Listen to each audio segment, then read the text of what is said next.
Good morning, good afternoon, and good evening, everyone. Today is the second day of ECM SoCC 2020. And today we have second keynote by Fei-Fei Li. Fei-Fei is currently a vice president of Alibaba Group. He is ECM Distinguished Scientist, president of the Database Product Business Unit of Alibaba Cloud Intelligence, and directors of Database and Storage Lab of Tamo Academy. There's a Alibaba Research Academy. He has won multiple awards from ECM and IEEE and others.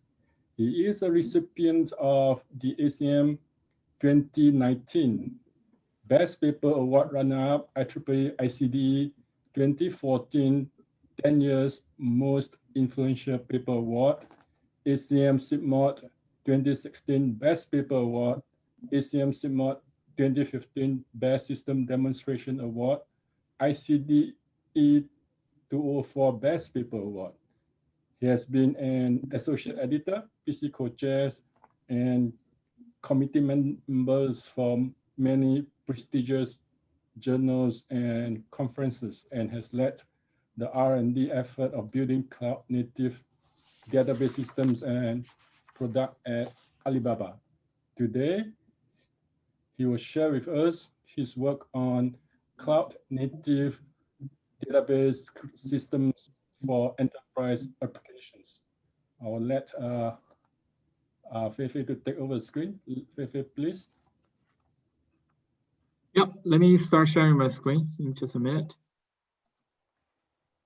So I think everyone can see my screen now.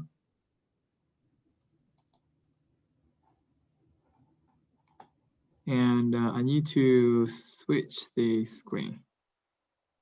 That works? I hope that works. Yeah, it's you guys should see the full screen, right? Yeah. Okay, all right, great. Thank you, Bingqing, for the invitation, and thank you for the nice introduction, and thank you for the SoCC 2020 conference for inviting me to give this keynote.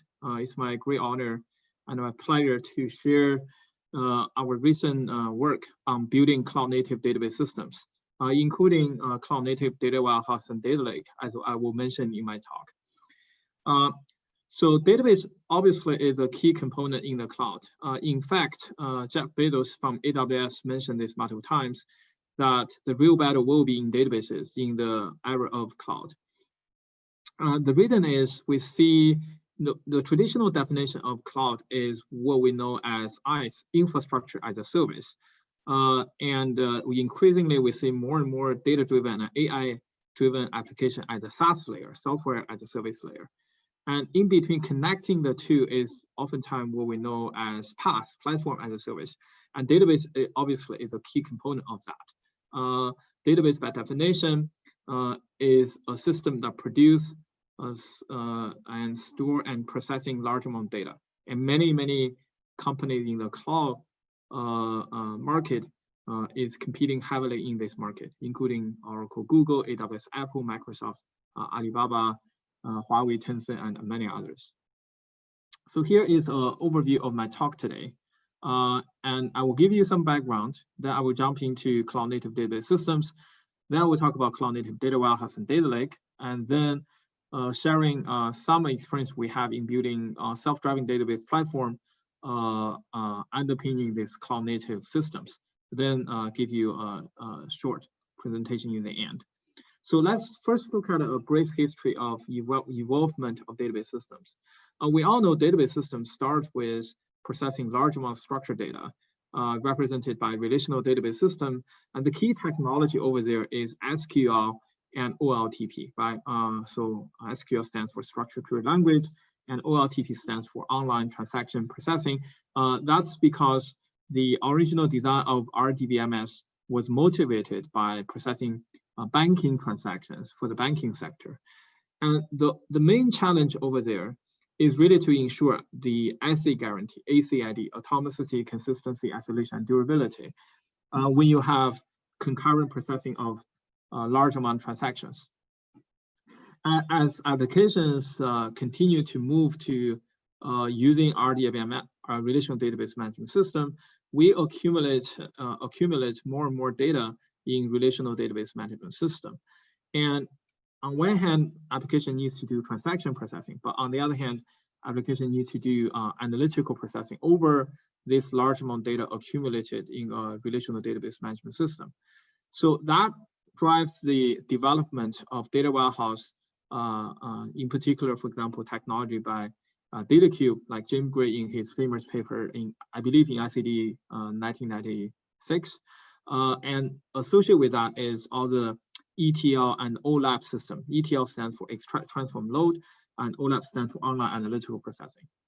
And that has been the status quo for quite some time, until turn of the century, then represented by Google and other big internet companies. They need to deal with increasingly large amount of heterogeneous data. In addition to structured data, we also need to deal with, for example, time series data, vector data, text data, graph, images, spatial data, you name it, key-value stores. And because of that, we see the birth of NoSQL system, right?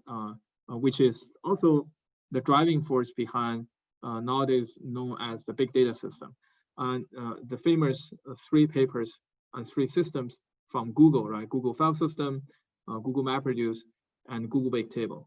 And they are represented in the open source community by Hadoop distributed file system, HBase, and Hadoop. And this NoSQL system, there is a distinct feature of this NoSQL system. The idea is to relax some of the ACID guarantee, ACID. For example, I may no longer need a strong serializable isolation. I may no longer need snapshot isolation. Maybe eventual consistency is good for me. By relaxing those ACID guarantees, in return, system can scale out horizontally much easily than before, than you do that if you were to do that in a relational database management system. And with that being said, but if we look at application nowadays, even for those applications running on these big data NoSQL systems, they realize increasingly application layers still need some strong semantics in terms of consistency and isolation guarantees from the underlying system. That's why we see the merge of the 2 fields between the database system and big data systems. For example, we see in the big data system, we see that people still turn back to use SQL as a standard layer. Like you have Spark SQL, you have Hive, instead of having a big data version of interaction with the system. So people are still relying on SQL. And then the big data system also see the needs of ensuring isolation consistency to some level. So that's why we see the birth of what we call new SQL system, where you need to deal with multi-model data. And you also need to have some HTAP capability, hybrid transaction analytical processing, while ensuring some level of IC guarantee, just like you do in relational database system. So that's essentially a quick overview of where we came from and where we are. Now, if you look at the trends nowadays, look at what AWS does, what Google does, what Microsoft Azure is doing, what Alibaba Cloud is doing, and latestly, the latest news, we all know like what Snowflake is doing. We see a very representative trend coming out is what we know as cloud native technology. Cloud native technology, I will explain that in more detail what I mean by cloud native. Essentially, the technical trend is to make the system more elastic, more cost efficient, and to deploy your system in a multi-cloud or hybrid cloud environment. And your system needs to deal with multi-model data, and AI and machine learning technology needs to be integrated so that your system is more intelligent. And the vision for cloud native system is to combine cloud native technology with distributed processing, and then providing these keywords I have listed in my slides here to the higher layer applications. So let me dive into this in more detail. Here is an explanation of what I mean by cloud native architecture and how it compares against traditional architectures. The most traditional architecture is the one to the very left of this screen, where you have your resources tightly coupled together, where in this slide, the box DB stands for CPU and memory. And essentially, you have your CPU and memory, and you have a local disk, and all the resources are tightly coupled together.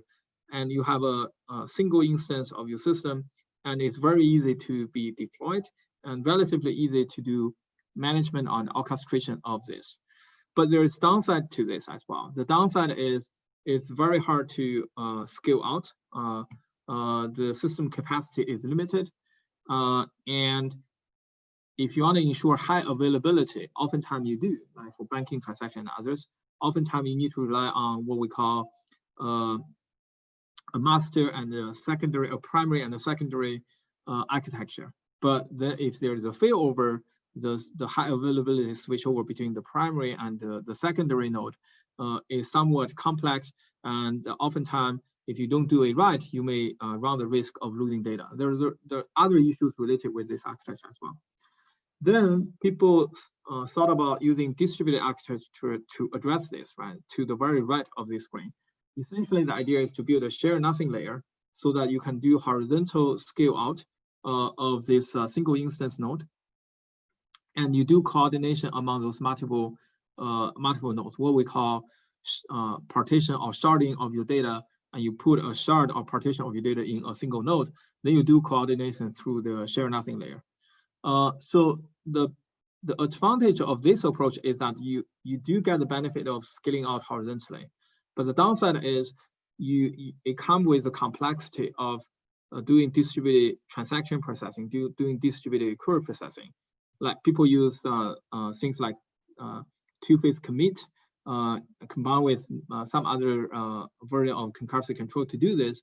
But nonetheless, when you have enough number of distributed transaction commits or distributed query processing going on in your system, this share nothing layer will eventually give you enough trouble that system throughput will be severely impacted because of that. So what about the architecture in the middle? That's what we call the cloud native architecture. There are two distinctive features of this. One is you decouple your computation resources from your storage resources. So by decoupling your computation and your storage resources, you get much better elasticity independently at these two resource layer. For example, you can scale out or scale down your storage layer without worrying about scaling up or down your computation layer. Vice versa, you can scale up and down your computation layer without worrying about scale up or down your storage layer. So that's the first distinctive feature. The second distinct feature is that you build shared distributed storage layer, and you build a shared computation resource pool. So the idea is, yes, you leverage distributed technologies to interconnect distributed resources, but you present them in a way as if they are a single local disk or single local computation node to the higher layer. So in other words, the benefit is that the higher layer applications, when they talk to a system like this, they are as if talking to a centralized deployment, a single node instance, rather than worrying about dealing with complexity arise from a distributed system. So that's essentially the two key distinctive features of this cloud native design. In summary, decoupling of computation and storage, and secondly, put at each resource layer using distributed technologies to build a shared resource pool, like for example, a distributed shared storage, and present them to the higher layer as if you have a single node, rather than manifesting all this complexity of the distributed system to the higher layer. So those are the two distinctive features of this. Now, the whole idea is to using this cloud native technology to do more with less. For example, within Alibaba Group, we have over 100 different BUs, very complex business scenarios, from e-commerce to map services to entertainment services to financial services and so on and so forth. And we have over 1 million database instances and many other big data systems as well. And we want the system to be more available, more secure, more stable, and more scalable, more performant. But at the same time, we want to use less resources, like referring to both computation and human resources, like DBAs. So without using cloud-native technologies, using the traditional architecture, orchestrating a large number of bare metal servers, or orchestrating a large-scale, very complex distributed system will be very challenging. So the idea is to combine this distributed technology with the cloud-native technology so that we can, to some degree, mitigate the complexity here and achieving the goal of do more with less. So here are some of the challenges we face, right? For example, how you do management at scale, like scheduling, production, optimization, backup, store, security. How you deal with hotspot issues, like coming up very soon in about 2 weeks, we will enter this year's November 11th Global Shopping Festival at Taobao and Tmall. So on that very single day, we generate millions of transactions per second. That will represent a lot of numerous hotspots in the system. How do you build your system and deploy them in such a way that they are scalable, offer the best elasticity to address those hotspot issues? And we also have, as I mentioned, very different, very complex business scenario which bring a very diverse workloads. How do you guarantee SLA in this very diverse universe? Those are some of the challenges we face. Now, that being said, let me dive into some of the technical details. First, start with cloud-native relational database system. So here I will use POLARDB, which is a cloud-native relational database management system we built at Alibaba Cloud to illustrate some of the concepts I have mentioned in the background. If we look at the architecture of POLARDB, as you see from this slide, it actually follows exactly the cloud-native architecture I have mentioned before. So using our RDMA network, it builds a shared distributed storage. And in that shared distributed storage, we ensure high availability by default, meaning each data trunk is replicated 3-way on 3 different physical nodes, so that high availability is automatically guaranteed. And among those data trunks, we ensure data consistency by using an enhanced version of Raft to ensure data consensus with one leader and 2 followers. And then this shared distributed storage layer presents itself to the higher layer, which is the computation layer, as if there is one single big local disk. So the computation layer doesn't need to worry about where data is actually physically located, because as if you are reading and writing from a single fat local disk. Now, in the computation layer, we have a pool of computation node. One primary node is responsible for dealing with all the write transactions. And those other secondary nodes are responsible for read transactions. In the current version of POLARDB, that's what we do. And in the next version of POLARDB, what we want to do is to make a multi-master design, which means every single node is responsible for both dealing with writes and dealing with reads. That will get rid of the potential hotspot issue on that single primary node who is processing all the write transactions for the moment.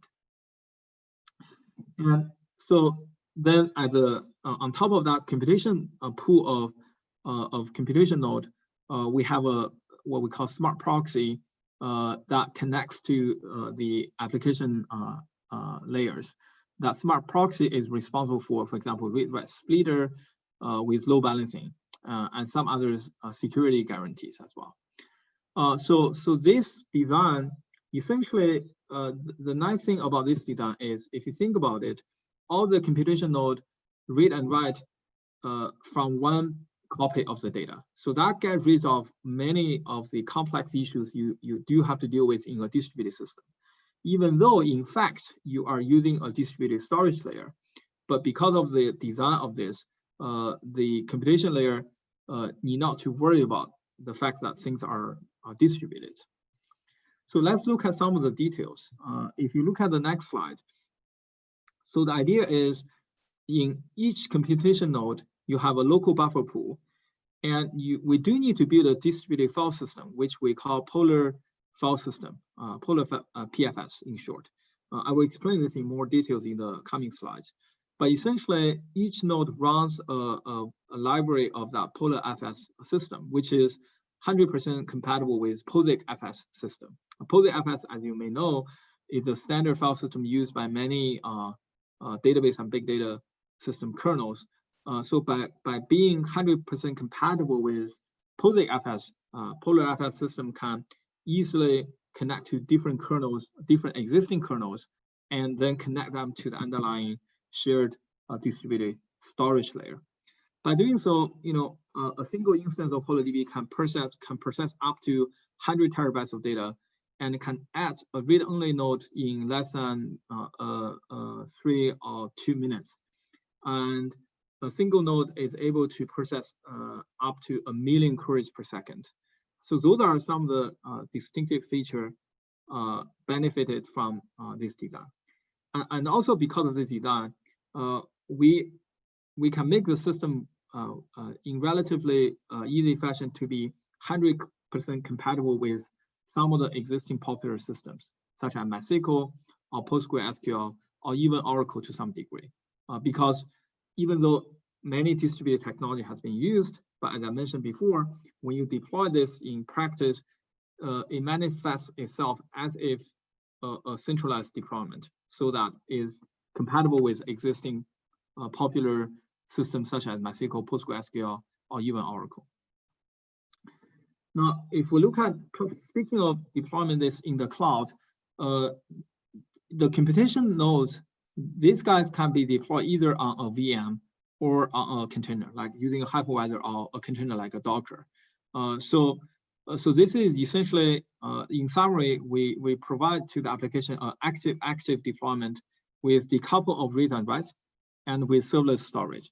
By active, what I mean is, because we have multiple computation nodes and forming a computation pool, if something goes wrong on one node, we can quickly switch over to another node. And that's true for among the secondary nodes, but that's also true for between the primary and a secondary node. So now let's turn our attention to that POLARFS system I've mentioned a couple of times. So as I mentioned, POLARFS is a distributed file system that's 100% compatible with POSIX-FS standard. And then it talks to the underlying POLARSTORE, that shared distributed storage, as I mentioned. So let's look at how this works. So each node has a POLARFS module running inside it. And then it connects to and talks to the underlying POLARSTORE. And POLARSTORE organizes its data in trunks, and each local physical node is what we call a trunk server. And as I mentioned a couple of times by now, a single trunk is replicated 3-way on 3 different physical nodes using in-house version of Raft, which I will talk about in a minute, to ensure high availability and data consistency among a single data trunk. And this also allows us to do something called lockless backup, so that we can do snapshot backup without actually locking the data. By the way, between data trunk, when we synchronize data using this Raft consensus protocol, we do this over the redo log of the system rather than on the raw data records itself. That dramatically reduces the overhead of these consensus protocol, because redo log in terms of number of bytes is much more efficient to be synchronized than comparing to synchronizing the raw data itself. Now, inside the POLARFS, this is the architecture of POLARFS. Essentially, there are 4 key components. libpfs running on each computation node, Polar switch, which contains some metadata information. Then the trunk server, as I already mentioned. Then there's the Polar control module that control message parsing and some other functionalities. So this summarizes the architecture of POLARFS. When we put them together, let's look at what happens when you have a write I/O. When you have a write I/O, you raise a request by the database kernel, and libpfs will make I/O request to the Polar switch, and Polar switch will use RDMA to forward this to a trunk server, and the trunk server will then write to its local SSD, of course, by using SDDP, by kernel bypassing and many other optimizations. And you cannot, but remember, trunk server cannot return this request right away because you haven't synchronized the data with that trunk server and its two followers. So what happens now is that trunk server will forward a replica of this using RDMA to its follower nodes. And in doing so, we use this RAF protocol, which I will explain next. We ensure that there are no system call, no context switch, and no useless data copy in this whole process.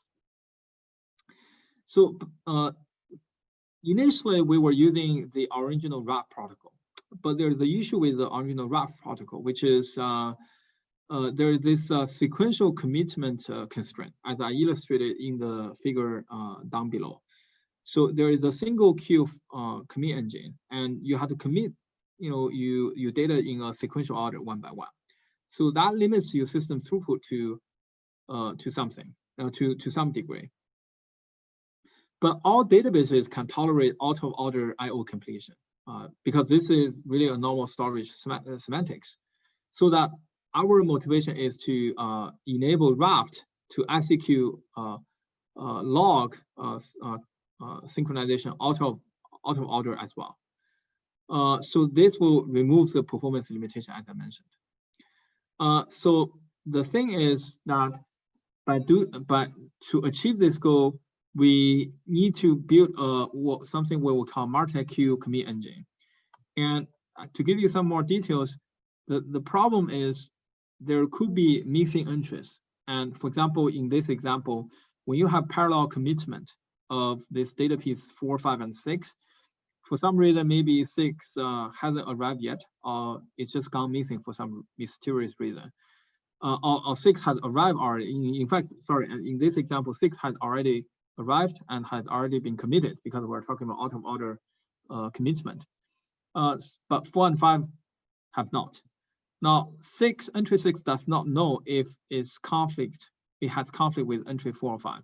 So if we do not have some mechanism to address this, 6 cannot be committed. So to address this, we introduce what we call a look behind buffer. Essentially, we store previous entries logical block address. And here are the details of this, the design of this in the leader and the follower node respectively. By using this look behind buffer mechanism, 6 now can commit in an auto-order fashion because you can check whether you have potential conflict with those who haven't arrived yet. The details are in our paper, in the VLDB 2018 paper. Now, we have done some performance tests. The main objective of this experiment is very simple, which is to check if we run a standard database kernel with a local SSD, with a standard local file system like ext4 on a local SSD, versus running that same kernel without doing any other optimization, any modifications, the same kernel, but migrating that kernel to run it on PolarFS with PolarStore, meaning that we change the underlying local storage from a local storage to a distributed shared storage. And what's the impact to the performance?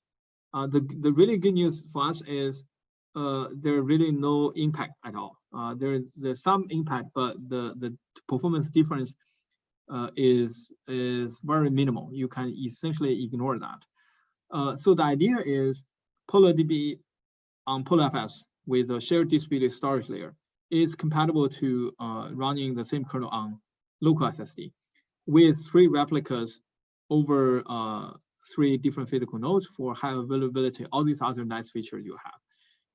And this is really good news for us because this means we can scale up and down the storage layer by breaking the barrier of a local node. So you really enjoy the benefit of this cloud native distributed shared storage design in this. So to summarize my this part, I will say that the future in building next generation relational database management system is to combine cloud native design with distributed design. What do I mean by that?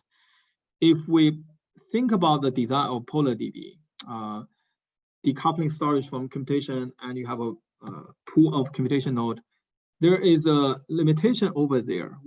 For one thing, in the current version of POLARDB, there is only one primary node that deal with all the writes. So if you have a lot of highly concurrent writes, that may introduce a bottleneck in a single primary node. We can elevate this problem to some degree by using this multi-master design that I have briefly introduced. The idea is by building a distributed shared memory pool, meaning that by decoupling CPU from memory as well. We call that currently we only decouple storage from computation, but each computation node still has both CPU cores and memory tightly coupled together. If we can decouple memory from CPU cores, and we have a shared distributed memory pool, just as if we have a shared distributed storage layer as we have now, then multi-master is easy, right? Because all the CPU cores talk to a single shared memory pool, as if you're talking to a single local memory bank. Then that's a very easy way to achieve share everything, share state design. Then multi-master is easy. But even if you do that, with the limitation of RDMA and some other hardware limitations, this cloud native design can go up to maybe 16, 20, tens of nodes at most at the moment. What if you concurrent transactions are way beyond that? For example, in the scenario of double 11, right? You have millions of transactions coming in every second. You do need to do sharding or partition of your data in some fashion. So the idea is to combine share nothing design with share storage, share everything design, as I have shown in this slide here. The benefit is you can now do horizontal scale out just as if you do in a distributed design. But the upside is because of the cloud native design on each partition, on each shard, the capacity, the processing capacity and the elasticity of each shard is dramatically better. You end up using less number of distributed nodes because of this. So that reduces the complexity of distributed transaction and distributed core processing. So we made some attempt on this, and we built a system called POLARDB X. Essentially, it's to add a share nothing layer on top of POLARDB to combine this benefit of share nothing with share everything and share storage. Lastly, we are also working on something called global database. So the idea is you have data centers across geographical regions, and you want to deploy your instance across those different geographical regions so that application can access an instance running on a region that's nearby to reduce the network latencies. And the challenge is how do you ensure data consistency in this process? In the ideal case, if it's a truly cloud native design, if we can envision that, the best way to do this is to make that polar store, the shared distributed layer, go beyond the barrier of a single region, so that the shared distributed layer can actually across multiple regions. That would be the best, but there are many technical challenges to achieve that. We are not able to do that yet. So at the moment, what we do is to use XPaxas protocol to do data synchronization between those distributed shared storage layer across different regions. And then we run those shared computation pool at each region independently. That's how we have done this. So we have, by doing so, we have very flexible deployment. For example, we can have 3 regions, 3 data center, 2 regions, 3 data center, or 5 regions with 3 regions or 5 copies. And we can ensure RPO equal to 0 and very high availability as well. So that summarizes the discussion on cloud native database systems. Very briefly, I will talk about cloud-native data warehouse and data lake, then talk about self-driving systems. So the background for cloud-native data warehouse, like we see the news of Snowflake, why it is such a big deal nowadays. Essentially, if we look at the workload at Alibaba and Alibaba Cloud, increasingly we see OLAP workloads require real-time processing, require agility, require highly concurrent processing capability, and needs low latency and high availability and accuracy in your processing. So a cloud-native data warehouse, if we follow the discussion so far on POLARDB and cloud-native systems, there's no mystery to this, right? Essentially, the idea is very similar. Is by decoupling computation from storage and by building a shared storage pool, and then you have a shared computation pool, and then you use cloud orchestration technologies to do real-time monitoring and scheduling of these resources. In addition to that, cloud-native data warehouse also require online CURD, meaning CURD stands for create, update, read, and delete, meaning you need to ensure the freshness of your data for the analytical workloads. You don't have to ensure very strong isolation and consistency levels as if you do in a OLTP relational database system, for example, snapshot or serializable isolation level. But you do need to guarantee some level of isolation and consistency requirement, for example, read committed isolation level. And the whole idea is to provide elasticity and to provide on-demand usage to the higher layers so that cloud customer, when they are using a system as such, they can do they can pay what they use, and they get what we call on-demand cloud-native billing at the end of the day, rather than purchasing a fixed amount of resources ahead of time. So that's essentially the objective. So we built something along this line we call Analytic DB, and we presented this system in EvolveDB 19 and EvolveDB 20. So if you look at the design of this, it follows exactly the architecture from the last slide, with a shared storage, and there are two layers in our storage. One is what we call OSS, which is something very similar to AWS S3 for cold storage of huge amount of data. And then we also have something called ESSD, Elastic Solid State Drive, which is essentially, you can think about this as shared storage using SSD. And then in our storage engine, we use a hybrid row columns design. And in the computation layer, we have a hybrid DAG plus MPP architecture to deal with both interactive workload as well as complex batch offline ETL workloads. So that's essentially the whole design. If we try to simplify that system architecture figure from last slide, this is essentially in abstraction what happens, right? You have a shared storage pool, then you have a pool of computation resources, you have some metadata that's controlled by a control module, then allocate resources on demand and deallocate resources on demand as well. There are some other technical challenges I'd like to highlight. One is this Lambda storage thing. This is really to deal with the freshness problem or staleness problem I mentioned in analytical workloads. When you do analytics over your data, you want to ensure that they reflect the latest copy or latest version of your data, because you do have insertions and others ingestions continually coming into your system. So by using a Lambda storage, the idea is to index both your baseline data and your incremental data coming in.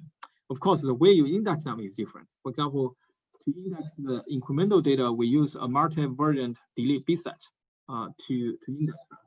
Then we can merge the results, analytical results from the baseline data and incremental data to get the full complete analytical results on this full version of the data. The details are, again, in our paper.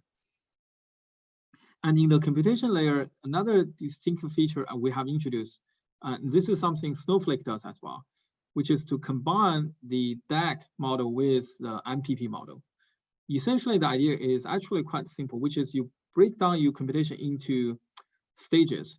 Among the stage between multiple stages, we use the DAG model, which is a very typical computation model used by many of the big data systems, such as Spark. But within each stage, we use MPP model, which is a classic database architecture, so that we combine the two together. Of course, the challenge though is, given an incoming computation job, how do you come up with a partition of stages? When do you use DAG and when do you use MPP? So this requires you to build a optimizer that can do this partition based on some of the metadata information, also based on the characteristics of your incoming workload. In the OLAP space, I also want to talk about a very fashionable concept nowadays called data lake. So the whole idea of data lake is, in contrast to data warehouse, where you need to migrate data to your data warehouse. In a data lake, you don't want to migrate your data, right? You want data to be where they are. The whole idea is to reduce data movement and enable interactive and batch computation over the heterogeneous data storage. So the key idea is to have a metadata discovery and a management layer, so that you can connect and talk to a heterogeneous data storage layer, and then enable your computation engines, like, for example, either using Presto or Spark, talk to those heterogeneous data storage layer and to enable analytics over them. So that's essentially the idea. So let's look at this in a more detailed fashion. So essentially, this is something that we have done, but it's very similar to what AWS and others are doing, like also Databricks is doing. I recently listened to a talk by Matei from Databricks, and he talked about the concept of lakehouse, which is very similar to the design here. Essentially, you have heterogeneous data storage from your database, from your S3, from your OSS, from your file system. They may have different formats like Parquet, ORC, CSV, JSON, whatever. And then you have Kubernetes for orchestrating your container resources. On top of that, you have a unified cache layer, like, for example, using something similar to Alexio. And then you have virtual clusters, like either Spark or Presto. But virtual cluster, because we want to utilize serverless technology. So we don't want to pre-allocate a fixed amount of resources, but rather we allocate those resources in an on-demand fashion. And then there's this meta layer to do multi-tenant management and deal with some of the security issues. And then we have the interface that's compatible with either Spark or Presto. So essentially, that's the whole design. So if you think about it, the idea is to enable this lake formation with minimal effort from the applications. And in this process, we also heavily use serverless technologies. For example, how many connections we should use to enable the computation layer to talk to the heterogeneous storage layer.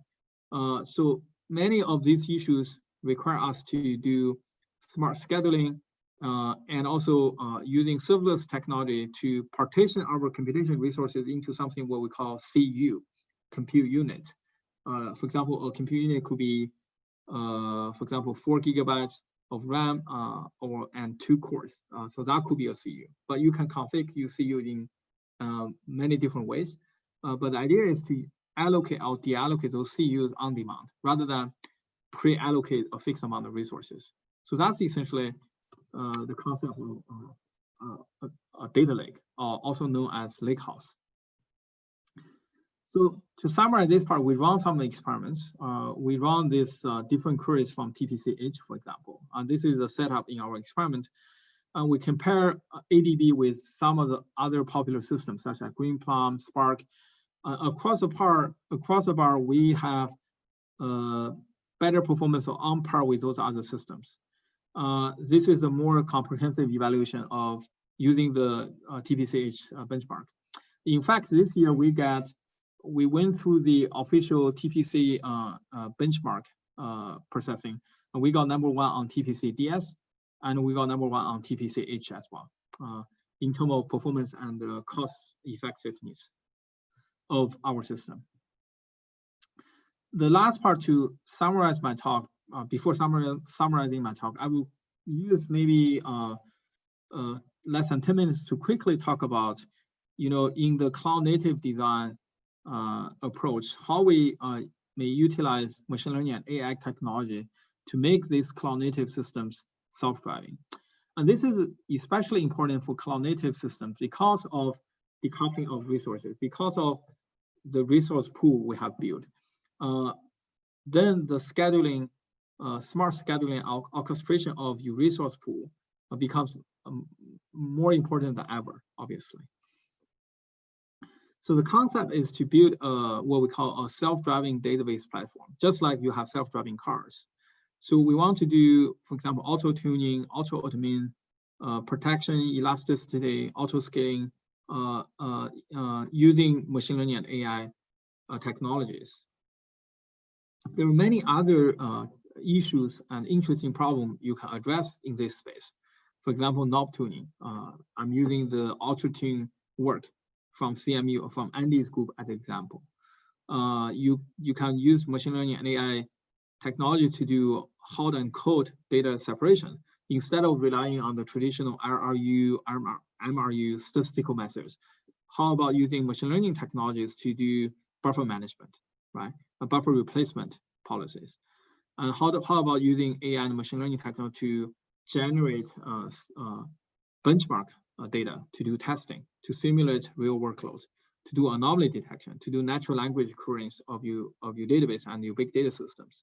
How about using machine learning AI technologies to make design recommendations, like what index to build, how to do sharding and partition of your data. These are some of the very interesting challenges in building self-driving database platform. So this is the overall architecture we come up with. Essentially, in real time, we collect and monitor metrics from all database instances, and we build models offline, but we update those models in an online fashion. And for important parameters, we use the model to tune and predict what settings is the best for the given current workload. And if necessary, we will go back and update those settings. And that will, of course, change the metrics, real-time metrics we're monitoring. So then this form a loop and repeats, right? So that's essentially the idea. So this gives you an overview of what it looks like. So the figure down at the bottom is the realization, materialization of this architecture, right? So you have agents running on each instance, collecting data, forward that to a message queue. There's a stream processing engine to formalize those data, clean those data, and then there will be a neural network model to build the model and update the model, and then do the final execution of updating parameters if necessary. And on top, in the kernel layer, we use machine learning AI technologies to do, for example, hot code data separation, to deal with structured data and unstructured data simultaneously in one engine. Those are some of the issues we have addressed. Let me give you a specific concrete example, right? This is something we introduced in our online systems already. We had a paper in EvolveDB 19 to introduce this technology as well. We call this IB tune, individualized buffer tuning. So here is the motivation, right? A buffer is the most memory consumption module in a database instance, right? How to set the size of buffer has always been a major challenge for DBA. So as you see here, database buffer occupies the most amount of main memory consumptions. So the traditional way is to set a fixed amount, like using 8 gigabytes of RAM or 16 gigabytes of RAM, and by analyzing historical workloads. But the thing is, with cloud native system in particular, system workloads are very volatile. They change all the time, and you are doing auto scaling of your computation and your storage resources already. What about adjusting your buffer size dynamically online in those cloud native systems? For example, initially you may have 8 gigabytes of RAM for your buffer. What about adjusting that to 6 gigabytes RAM when the requests are coming down, our data has been reduced, and then throttle that back up to 10 gigabytes when your workload pick up again later. To do this in an online fashion is actually very challenging. So the high level idea is to build different models for different parts. For example, we build a model using mathematical analysis to figure out the relationship between miss ratio and the buffer pool size. And then we build a neural network model to predict the relationship between miss ratio and the response time. Ultimately, the applications care about response time because there will be a service level agreement between your database instance and your application layer, right? For example, application may say, oh, your response time must be within X number of seconds all the time. So that's essentially the threshold you cannot break. So essentially, the idea is to use these models to predict if we apply a new buffer size, what happened to the response time. If the response time still satisfies the safe response time requirement set by the application, then we can safely go ahead and set a new buffer size, end up saving buffer if we have a large buffer pool, right? So that's essentially the idea. And we deploy this in real system. We end up by monitoring over 10,000 instances on a daily basis, we end up saving over 20 terabytes of main memory on a daily basis. So the effect is actually very obvious, the savings. So let's look at some of the experimental results here. Actually, we can focus on the top 2 rows, the buffer pool size and the response time. The red bar represents before adjustment. The blue bar represents what happens after adjustment. Here, we are looking at 10 selective instances we have selected. So as we see across the board, by reducing the buffer size, we end up saving memory resources, of course. By reducing buffer size, out of these 10 instances, only the first instance, and maybe the last instance as well, see a dramatic increase in response time. The other instances, their response time stay more or less the same. There's some increase, but all are within a very marginal region.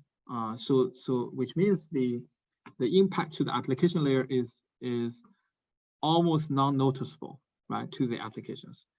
What this tells you is that you can actually end up saving a lot of memory in your buffer consumption, while without negatively impacting your applications.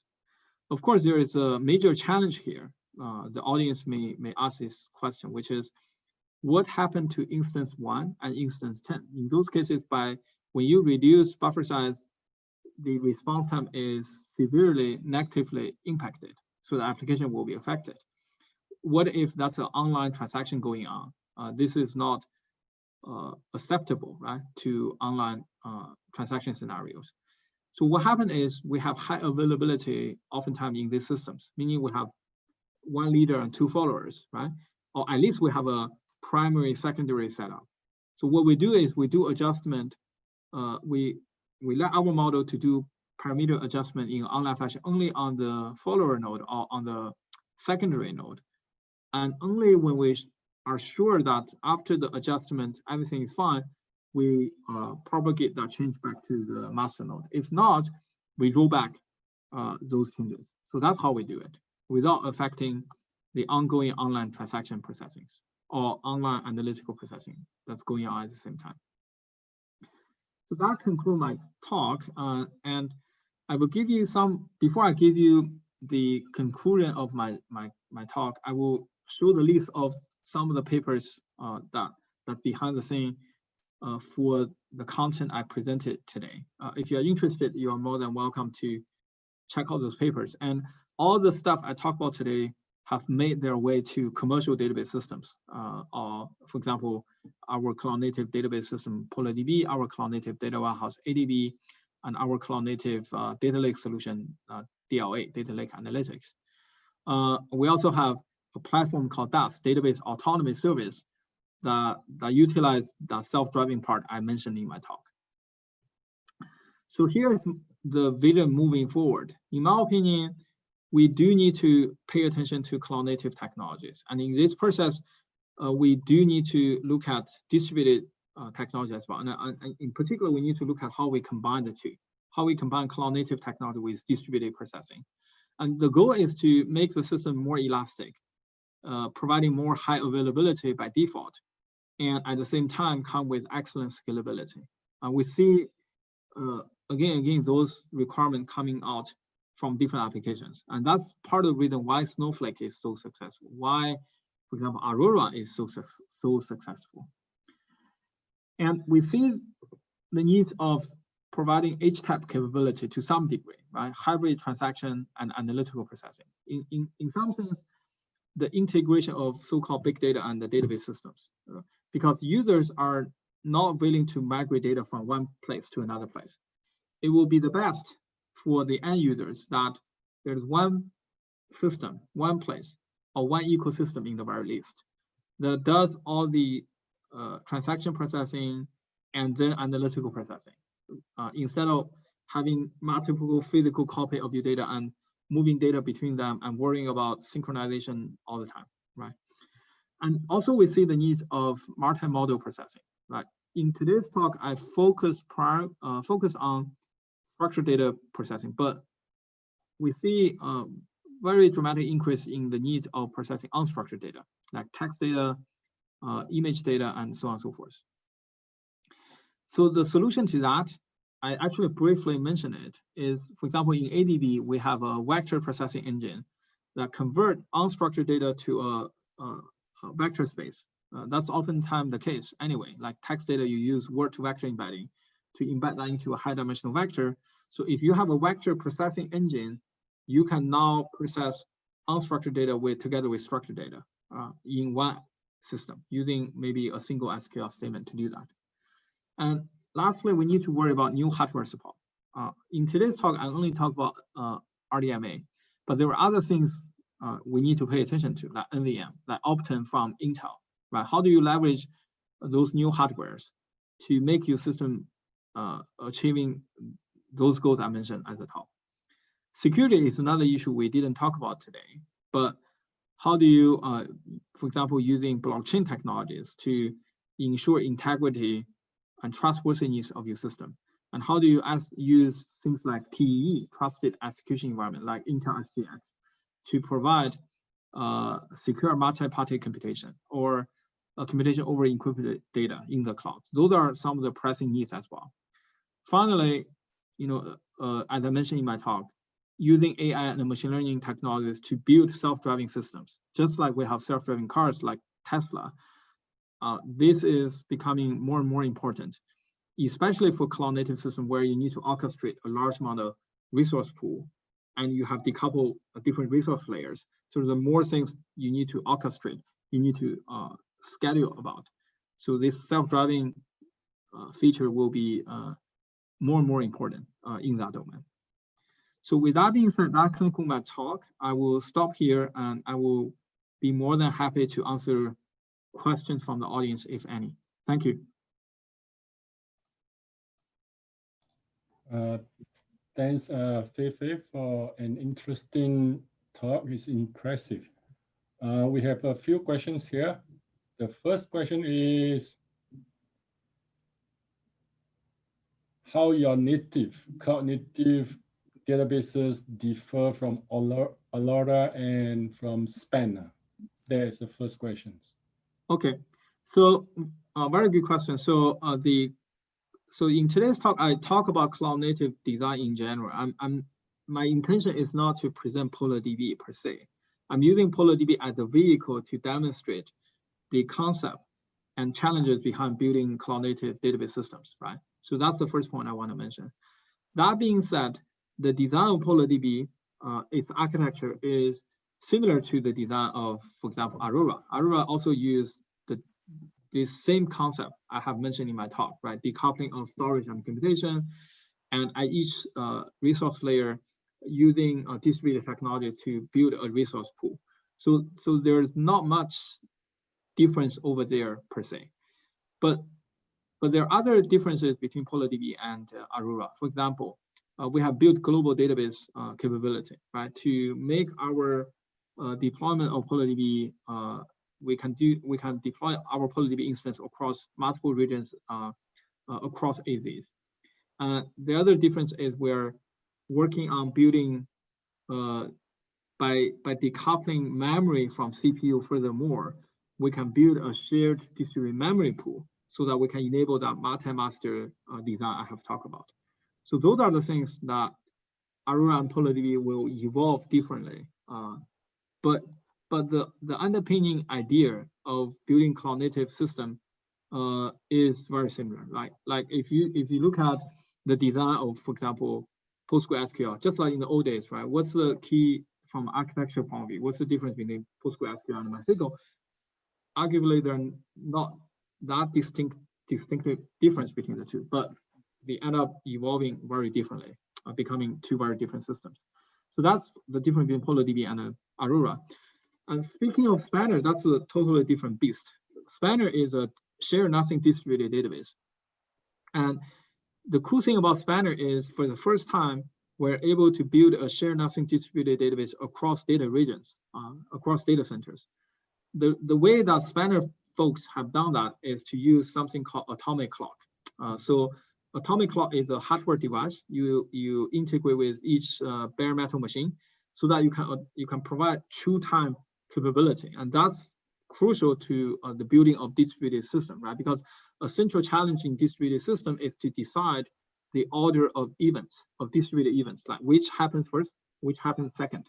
If you have a true time synchronized across all the nodes, this becomes relatively easy, right? So Spanner achieved this using atomic clock. But the downside of that is that you have hardware expense and hardware complexity. You need to have that true time atomic clock embedded into each server, right? What about if you don't have that? So that's something I think people are actually working on still, like, for example, using hybrid logic clock to do that. I won't go into the details, but that's a different route, very different from the cloud native stuff we talked about today. Okay. Okay, thank you. Second question, can you please explain why you need a DNN for IB tune? Why not use a simple feedback control loop that incrementally adjusts buffer size up and down based on how current latencies compares to the SLA target? Very good question. In fact, in our paper, we talk about different ways of building that feedback loop, right? We tried simple model, right?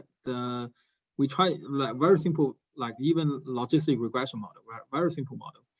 Then we try, we end up with this pairwise DNN design in our final design for various reasons, right? So one thing is those simple model, they work for many scenarios, but then for certain corner cases or complex scenarios, they simply do not work. But then the problem with that is we are dealing with online databases, right? Online either analytical database or transaction databases. Only partially working is not it's not an answer that's acceptable to the applications, right? You need to make sure in most cases, if not all, your model works. So this DNN model, by training this with existing workloads we have, end up with the best accuracy and best prediction capability from our experiments, from our observations. So we end up using this. But we are not using neural network per se, right? If you look at my talk, I do mention that, for example, to establish a relationship between miss ratio and the buffer pool size, arguably you can use another neural network for that, but we didn't, right? We use a mathematical model, and we're happy with it because the effect is the accuracy is good enough. So we don't actually just blindly use a neural network for that. So I don't know whether I addressed this question or not, but essentially we come up at we end up at this pairwise DNN because we we have tried other models, and this ended up being the best choice.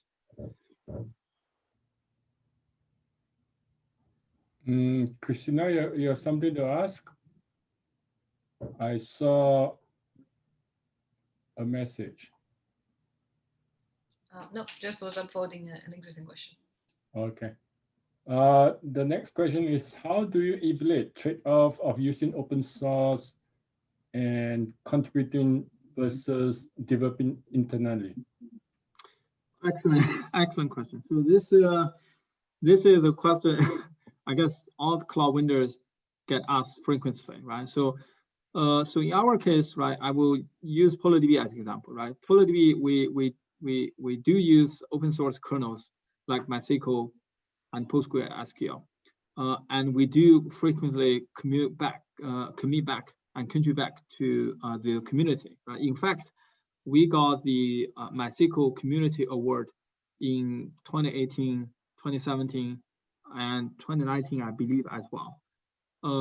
But at the same time, we are a cloud vendor, right? So there are certain parts that certain features that we have developed, we won't be able to commit back right away to the community, because we need to maintain that competitive edge over some period of time. So this is something the model we have adopted. And even the open source community itself has evolved, right? Like for example, MongoDB as an example. MongoDB changed their open source license last year because they want to tap on into this cloud business model, right? By providing their own version of a cloud managed service, right? They call Atlas, and in doing so, they changed their MongoDB open source community versions license, right? Forcing cloud vendors not able to provide the latest version of MongoDB as a managed service. So that's an interesting interplay between cloud vendors and open source community. And how this is gonna play out in the long run, I don't know. I think it's like we have to go and see. But at the moment, I think there is some competition between the two, but there are also a lot of collaboration and cooperation between the two. So for example, at Alibaba Cloud, we have signed an exclusive partnership deal with MongoDB since they have changed their license. So now we are still able to offer the latest version of MongoDB as a managed service because of that. So that will be my response to this question. Okay, I'll take the next question from Hoover. Analytics query requires the most up-to-date data, but can compromise on the isolation levels. Aren't these two contradictory to each other? Excellent question. So actually, I did briefly mention this dilemma in my talk, right? For example, in AnalyticDB, in the cloud native data warehouse we built, we compromise or relax, that may be the better word, the isolation level to ensure freshness in our analytical results, all the way down to read committed level. In other words, AnalyticDB only guarantee there are no dirty reads. But beyond that, we don't guarantee anything. So that enable AnalyticDB to deal with real-time ingestion of new data, insertion for the most part, because it's an analytical system, and some updates, but not a whole lot, and still guarantee freshness of the analytical results. If you want to build a true HTAP system where you have very high level isolation levels, for example, snapshot or even serializable, but snapshot isolation is already difficult enough, and you want to enable analytical queries over a snapshot isolation level guarantee with real-time updates over large amount of data. That's extremely hard, in my opinion. To do this in a HTAP fashion is still very challenging, in my opinion. Okay, the next question is, you mentioned that your systems rely on serverless technologies for compute part of your systems. Do you see different goals or challenges of serverless compute for your case as compared to public cloud, such as AWS Lambda? I would say no. I think all cloud vendors face very similar challenges, right? AWS has Lambda, the function as a service heavily use serverless technologies. In our case, Alibaba Cloud has Lambda, something similar to Lambda, like function as a service as well, heavily utilizing serverless technology. But today I didn't talk about that. I talk about our data lake solution called Data Lake Analytics, where we use serverless technology to orchestrate and allocate and deallocate what we call CU, compute units, right? For example, a compute unit could be 2-core 4 GB RAM or a 4-core 8 GB RAM. I think the underlying principle, the number one principle in my experience of building this serverless system is that there's still gonna be some part of your system that's stateful. And for that stateful part, it cannot be made serverless, right? Because it can be, but then whenever you need to run a new incoming workload, it's very painful because you have to load that stateful part from stable storage, durable storage again to warm up your system. The latency will be high, will be very high. So you want to keep that stateful part there, quote unquote, permanently. That will require dedicated resources. But then a lot of your system other parts of your system can be made stateless. For those stateless part, they are excellent candidate for being made serverless, right? So that's the golden principle. In short, you want to design, if you want to design a serverless system, the key idea is to keep you somehow decouple your stateful part of your system from the stateless part of your system. Don't couple them together. And then keep your stateful part at a minimum. So because that will require dedicated resources. That goes against the principle of serverless. But the stateless part, now, because they are decoupled from the stateful part, can be made serverless. Essentially, that's the approach we have taken. I believe that's a very useful principle that you can apply. Okay, we still have 3 more minutes. One questions left, 2 questions left, but I think we only have time for 1 question. Early in the talk, you mentioned that the compute pool and storage pool should be separated to allow independent scaling. At the same time, if I'm not mistaken, the design of data lake was driven by placing data close to the compute. Can you talk about how these 2 designs tie in together? Okay, so in the first part of my talk, that applies to POLARDB and ADB. Data lake is slightly different. Data lake, a data lake doesn't have its own storage per se, right? In a data warehouse or in a database like POLARDB or ADB or in Aurora or Snowflake, they have their own, or Redshift is maybe a better example. They have their own dedicated storage engine, right? Even though that storage engine, dedicated storage engine is indeed decoupled from its computation layer, but they have their own dedicated storage engine. In a data lake case, you don't have your own dedicated storage engine. Rather, your storage are from heterogeneous storage resources where your data locate at, right? It all depends on where your data locate at. It could be from relational database system, could be from file system, could be from your NoSQL system. The whole idea is do not have your own dedicated storage engine so that you don't have to move your data from one place, from many different places to a central repository before you can do any analytics over that. So the idea is to leave data where they are. Then you build a metadata layer, what we call a metadata discovery and management layer that talk to those heterogeneous storage layer by maintaining their metadata information.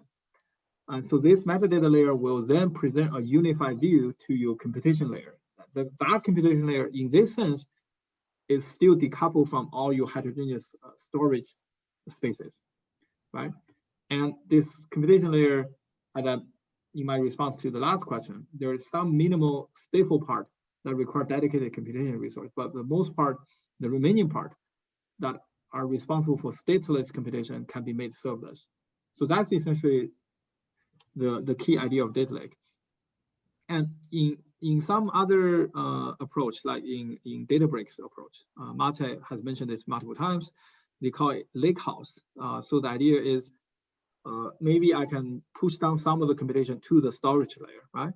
To do data filtering and things like that. But when you want to do that, you need to have some form of management over your storage layer. For example, in the lakehouse design that Databricks has taken, it requires all the heterogeneous storage layer provides a Parquet interface.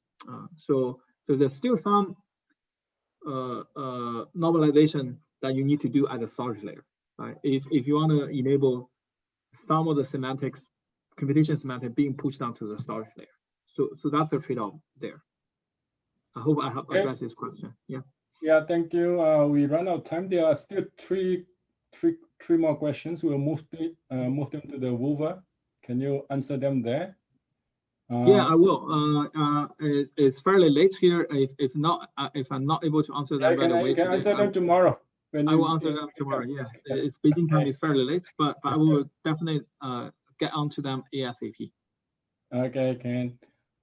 Thanks, Fei, for wonderful and impressive talk. It's very informative. Thank you once again. Thanks for the talk. Thank you so much, Binqing. Thank you for the organizer of the conference. Thank you for all the audience. Thank you. Thank you. Bye. Thank you. Bye-bye.